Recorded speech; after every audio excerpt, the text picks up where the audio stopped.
today we're bolting the old 4-speed onto the 5.3. Stay tuned. What are you doing? Man, get out of my garbage.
Now, somewhere online I read that the pilot bearings were different. So they said to use an LS2 pilot bearing, and then that way the outer and actually the 10 spline has the same inner diameter. So I was like, mint. So I got one out of a GTO, I think. Maybe mid 2000s GTO. I can't quite remember. I was out of an LS2 anyway, and I got it, and then I got the pilot bearing that came with the clutch kit, and lo and behold, they're the exact same thing, exact same, yeah. So, little tidbit, I guess. I don't know if it's a tech tip or not, because I mean I might have just got lucky, but yeah. So I'm just gonna use the one that came with the clutch kit. Save the other one for something else. Yeah, they have a beveled surface here, and then on the back side, then it's just open bearing. And I'm assuming the bevel goes in the front because they have a little dust O-ring type deal in there. So it's a 3/8 half-inch drive. It slides in there real nice, bam, and the shoulder of the socket sits out there, so you're not going to worry about wrecking all your stuff. There you go. And you only want to put it in about halfway. See, there's still about half sticking out there, and trust me, that's good enough. This is just a stock 4.8 flywheel. Get on there, girl.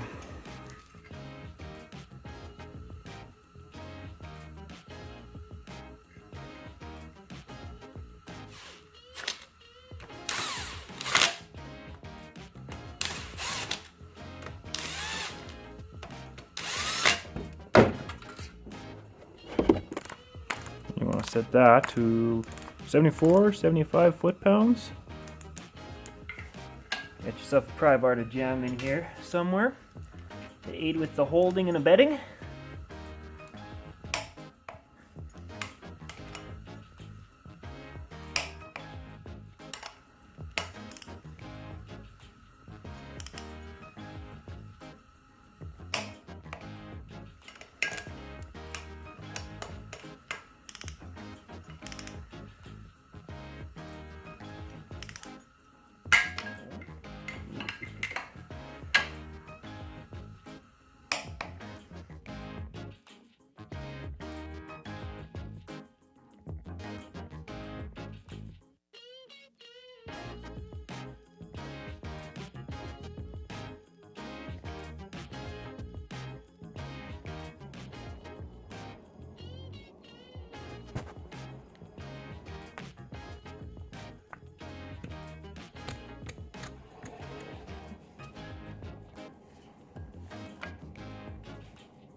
This only needs, these need to be about anywhere from 15 to 18, so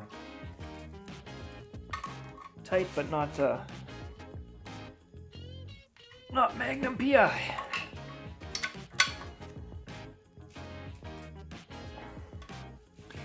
In fact, I'm probably overthinking them.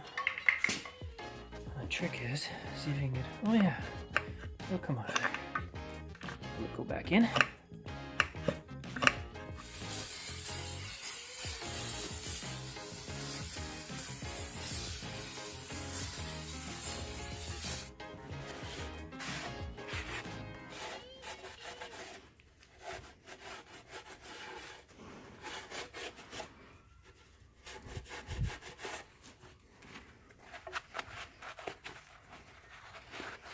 Pivot ball nice and shiny. Clean the grease off the slider. Just a little bit of grease on this pivot ball. And a very small amount around here. A little bit on here. Release bearing. Oh, I got grease on it already. Come on. Okay, and these ones are kind of neat because they have a conical lock thingy, almost like a cam. See right here? It's a high spot, so even if it does like turn in there, it still locks into the pickle fork.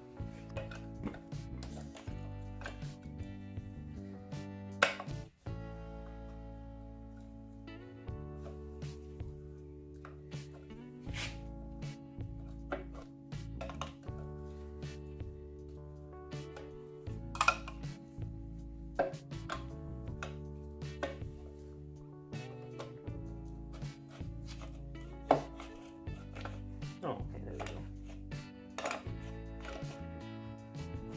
It almost seems like a little bit gritty.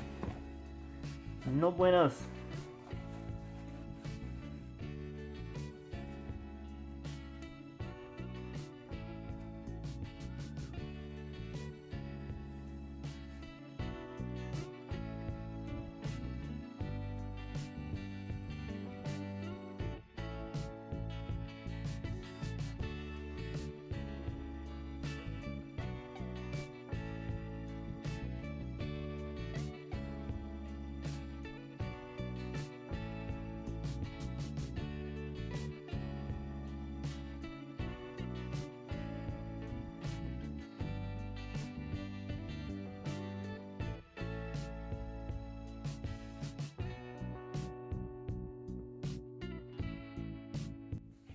Now I know what you're thinking.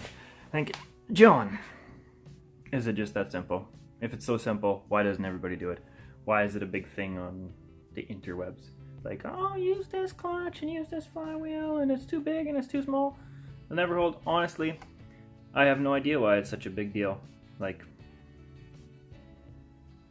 I guess if it is a big deal, you guys will be the first to know because I'll be calling a tow truck because my tranny broke in half or my car won't run. So if what I did is right, then we'll see. And other things that I had issue with were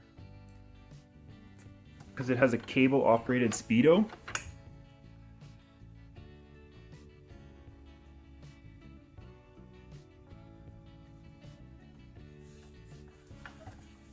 And I'm gonna need a vehicle speed sensor somewhere in line. So that's one thing. And then I guess for the release bearing, because you know most guys that are putting them in something with a hydraulic clutch already, right? So like if you got an old car that's still got cables and rods and all that jazz, you're good to go, right? But I don't know. It'll be interesting. I always wanted to drive a 4-speed, so, and the Z was originally a 4-speed, so kind of keeping it retro. You know what I'm saying? Anyway, John is out for the day. Actually, that's not true. I almost lied to you guys. It's cold in here. I'm out of propane. I probably have to go get more propane. And I gotta finish relocating the coil bracket on the passenger side. So, but you guys have already seen the driver's side. So this video is gonna be nice and short and filled with flowing beats and me rambling for 45 minutes at the end. And yeah, if you're watching this and would rather run an internal slave cylinder, man, that's like all the power to you. I don't feel like spending the money on one, and honestly, an external one will work better for me.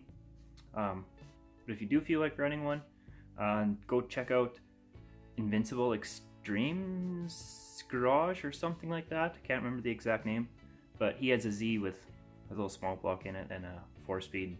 He just rips it. He's pretty crazy. So yeah, go check him out and maybe he can break it down a little better. I think he had a video explaining the internal one I watched the other day. So, but anyway, that's all for today. I'm gonna go get some propane because I'm out of propane and it's cold in here. And yeah, I'll probably finish up the passenger side coil brackets because I didn't do that the other day.